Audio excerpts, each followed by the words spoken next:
So, people, if you're ready, let's quit. We are the kings of campus! What's this? What's this? It's him.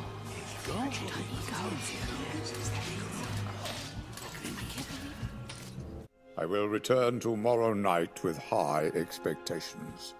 Pray you don't disappoint me.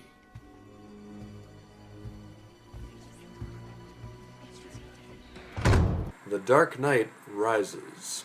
So guys, The Dark Knight Rises. That is the last Batman movie in the Dark Knight trilogy. And oh my goodness, this movie is good. It's good. And here's why. We're going to start, this is the third movie in the Christopher Nolan Batman series. It's really good. It's well put together. But overall, it's got a compelling villain, but there's a twist in the end that's kind of like, heh. And as always, guys, this is a spoiler review for this movie. Full spoilers for The Dark Knight Rises. If you haven't seen it, I don't know where you've been. Yeah. So, The Dark Knight Rises.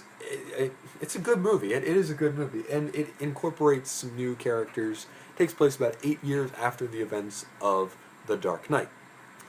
Batman has vanished, and crime and everything has slowed down and everything, but overall we have a new villain in town, and that is Bane. And this is a very good iteration of Bane, not the Batman and Robin version of Bane, but this is Tom Hardy as Bane, and you know, it does the old voice and everything, so it works.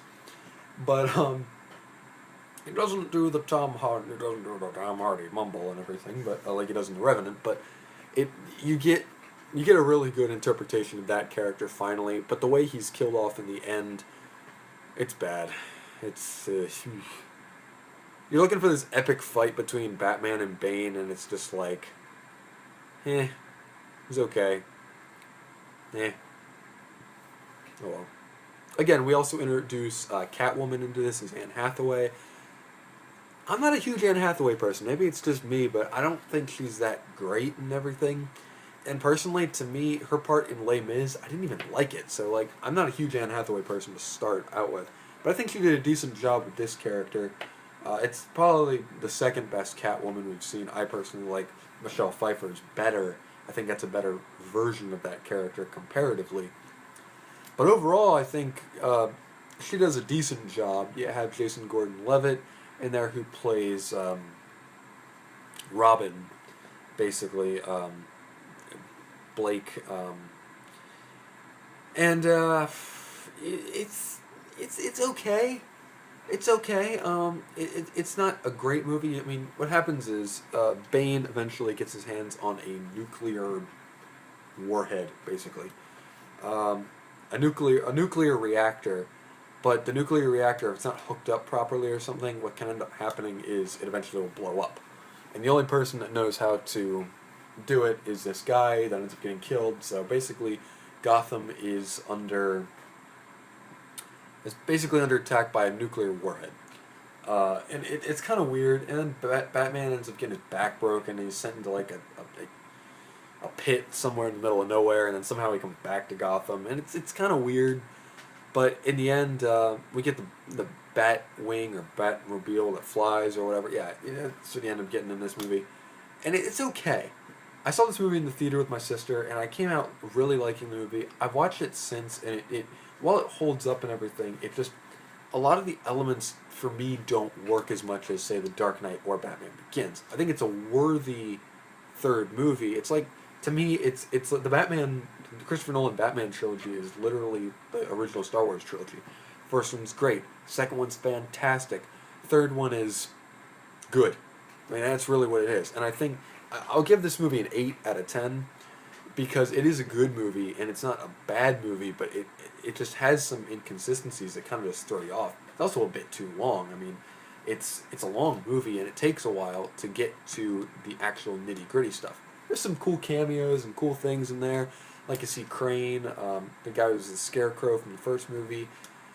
He ends up making a small cameo and everything. It works. A lot of the stuff is okay. But again, the Catwoman character just didn't. Selena Kyle didn't even hit home for me. I like the way the movie ends and everything, but overall I think it could have been better, and I think to end the series it was okay, but the way they left it with the cliffhanger of Blake becoming Robin and everything, just, you were almost expecting, hey, are they going to pick this up with Robin? Maybe? No, they're not. Okay, we're going to reboot the franchise. Okay, we're going to reboot the franchise with Ben Affleck. We'll see how that goes. In the end, guys, The Dark Knight Rises is a good movie. It's not a bad movie, but it just, a lot of the aspects and everything don't work. One of the neat aspects that I liked was how they used Heinz Field, where the Pittsburgh Steelers play, as that stadium that ends up imploding and everything. And there's that moment where the kid's singing the national anthem, and Bane is like, what a lovely voice. He's like, what a lovely voice. And you're like, oh my goodness, he's going to blow this thing up.